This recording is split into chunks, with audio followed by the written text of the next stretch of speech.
In this video, we are going to talk about topic 2.1, which is types of chemical bonds. So the objective for this topic is to explain the relationship between the type of bonding and the properties of the elements participating in the bond. So some of this is going to be review of your previous chemistry class. Some of it is going to expand on it. So we are going to start with reviewing electronegativity.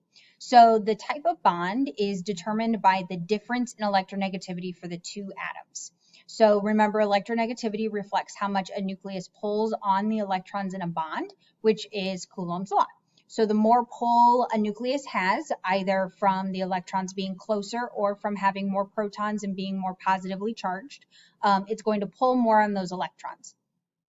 So when we think about chemical bonds, those electrons are, if the electronegativity is exactly the same, those electrons are smack dab between the two nuclei of the two atoms.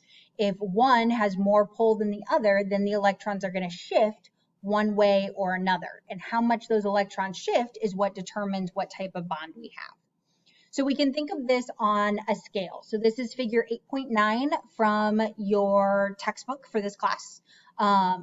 We use I had to check for a second, we use the textbook by Kotz.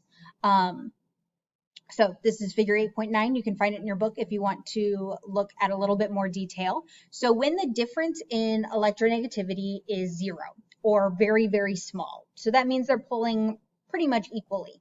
That is considered a totally covalent bond. So those electrons are being shared equally or pretty much equally between the two nuclei. When those electronegativity differences start to get bigger, those electrons start to get pulled one way or another, depending on which one has the greater electronegativity. So our example here in the middle is hydrogen and fluorine. So fluorine, because the bonding electrons are going to be close to the nucleus, but it has a very strong effective nuclear charge, it has an electronegativity of 4. Hydrogen, on the other hand, only has an electronegativity of 2.2. So fluorine is going to pull more on those electrons than hydrogen will, which means the electrons are going to err on the side of fluorine and therefore create a partial negative charge on the fluorine side of the bond and a partial positive side on the hydrogen side of the bond. Because remember, when we gain electrons, we're negative. When we lose electrons, we're positive.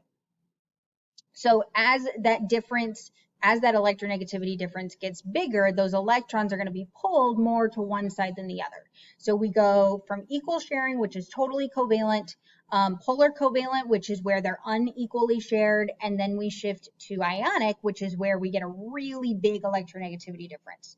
What happens in an ionic bond is that one atom has a great enough electronegativity, a great enough desire for those electrons that it's literally going to yank them away.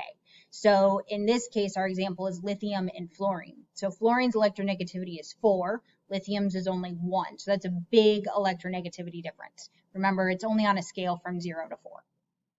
So it's a big difference in electronegativity. So that means fluorine is actually going to steal lithium's 1 valence electron and pull it over to fluorine to create a fully positively or fully negatively charged ion, leaving lithium 1 electron short, which makes it a fully positively charged ion.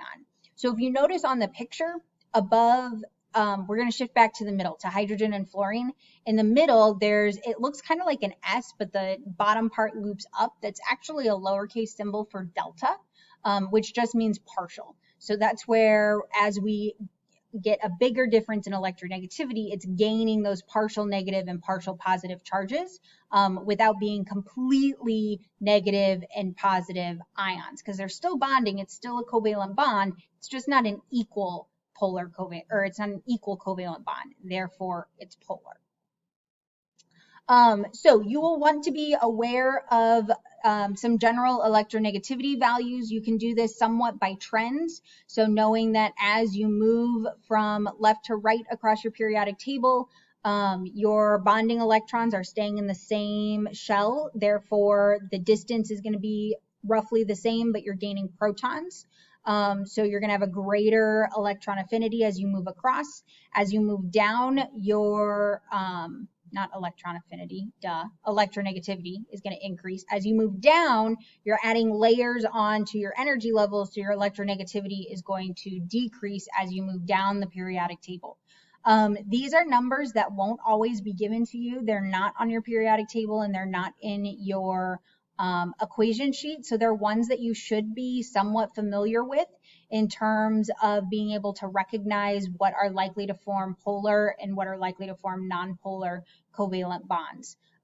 So some of this just means having the table beside you as you practice so that you're more familiar with the numbers.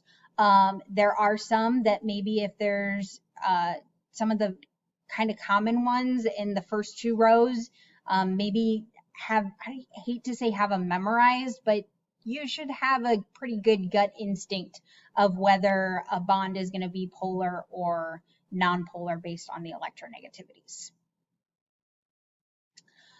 We don't have to rely solely on, that should say bond type should not rely solely on difference in electronegativity. You can also do it based on properties of the solid and the types of elements that are involved in the bond. So typically, covalent bonds are formed between two nonmetals, and ionic bonds are formed between a metal and nonmetals. You can also, when it comes to properties, we're going to talk about properties of solids in a later topic, but melting point, boiling point, conductivity, those types of things can also help you determine whether something is likely to be ionic, polar covalent, or non-polar covalent. So there's a lot that we can use. Honestly, I think the easiest is just the types of elements. So typically, again, things that are covalently bonded are nonmetals. Now that doesn't tell you polar versus nonpolar, so that's where your electronegativity values come in. And ionic are going to be a metal with some nonmetals. Now, metallic bonds are one other type of bond. These are kind of weird. So metallic bonds don't rely on difference in electronegativity. When metallic atoms form metallic bonds, the electrons are actually delocalized and they're not associated with any individual atom. They're often called a sea of electrons.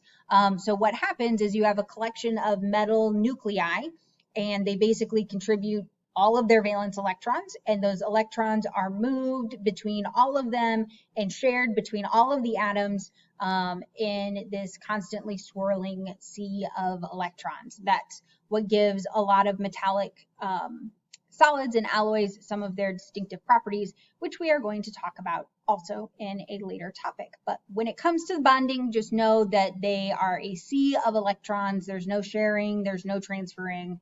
They're, I guess, technically shared, but they're considered everybody's